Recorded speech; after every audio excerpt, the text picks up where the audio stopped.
Alright, greetings you lot.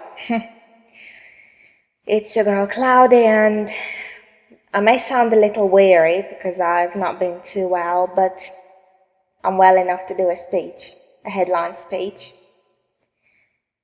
Today I will be talking about something that you've not heard me talk about before, and I've not talked to people live about this, and this is the first time I'm making a speech about this as well. Now, as we did last time, let's read the headline. And the headline says, "Value all your senses equally." What on earth do I mean by that? Well, as you all know, I am VI. That stands for visually impaired. Now, I might be relaxed and easy saying this. You all might think, Cloudy, you gone daft. Well, not really. I'll be very factual when speaking. Do you see how visual everyone has become these days? That's just alarming, isn't it? It's like everyone forgets what senses they got and just rely on their eyes. That's ludicrous. It shouldn't be like that. Even partially sighted people, even they seem to rely more on their eyes than on the other senses they have. And it shouldn't be like that, because we have 5 senses in total. Alright, some people have 6, but we won't go there. So, sight, hearing, smelling, tasting, touching. But it seems like everyone values their sight more than everything else they can do. Now, a perfect example for that is art galleries. So many people, artists I mean, tend to make their artwork accessible for sighted people and not as much for those that aren't. Now, last year I happened to find out about this artist, very inspirational man. I was very glad to have discovered him, and I visited his studio as well. His name is John Williams. Look him up, he's great. And his speciality was making multisensory art. Now that would mean that his artwork would be accessible for every sense there is.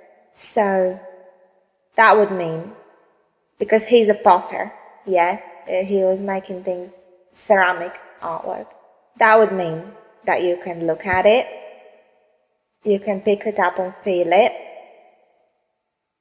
He also puts sound in his artwork, and he also puts smell in his artwork. I mean, the taste was the trickiest one, but what he does is he makes things that look and feel realistic, that you imagine tasting. But what I loved is how he makes it accessible to everyone, and I, myself, have handled it. I picked up a few things that he made, he let me look at, and I was amazed. And I said to him, don't you lash out if something breaks? Because you know in art galleries even sculptures have a do not touch sign on them. He said, you know something? I make it to be handled. And if it breaks, if a piece of it falls off, who cares? And I was amazed how he's just relaxed and he wants people to feel it and he wants people to shake it. Like if it's, like he made a bell bowl out of clay. He made a lovely bell bowl. It got some lumps in it so you could feel them. It got contrasting colors within the main bowl and the lumps. So looking and add sound. So hearing. And while I sat with him, And we were talking about his artwork, and I was interviewing him, and he gave me a cuppa while we were talking and everything. And I said to him, I said, it's awful how visual everyone is these days. It's like everyone is forgetting what other senses they've got. And upon hearing that, he took hold of me. He said, you couldn't be more right. I said, I know. I speak from what I see. And he said to me, this is why I want my artwork to be accessible to everyone. And I was amazed. I was amazed how he didn't rely on his eyesight like everyone else and on his viewers' eyesight, but he wanted people to smell.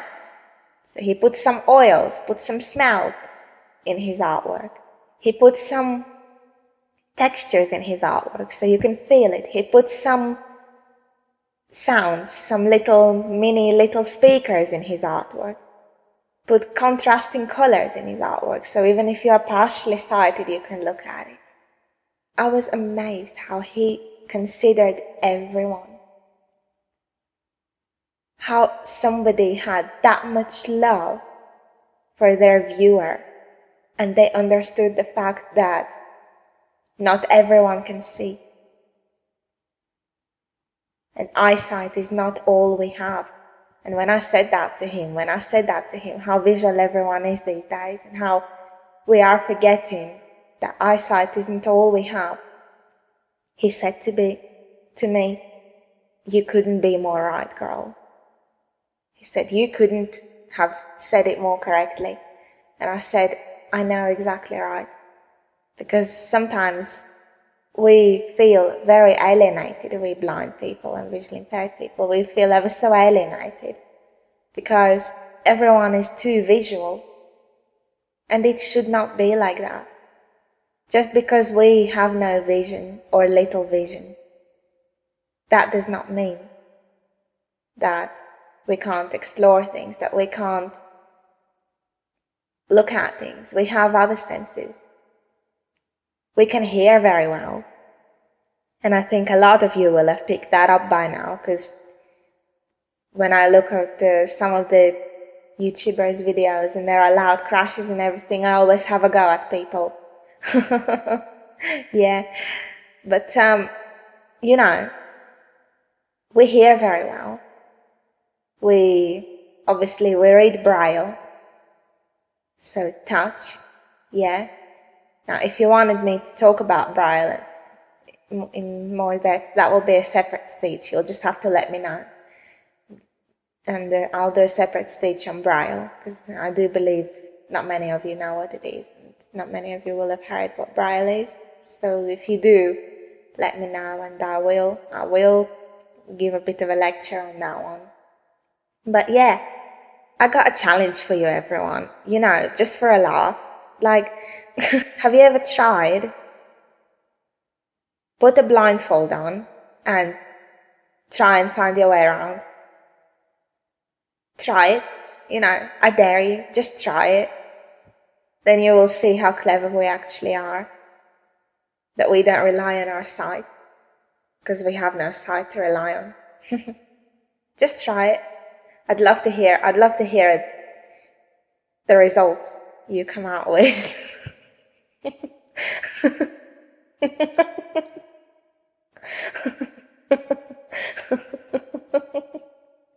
Just try it. You know. And you'll be able to get what I mean.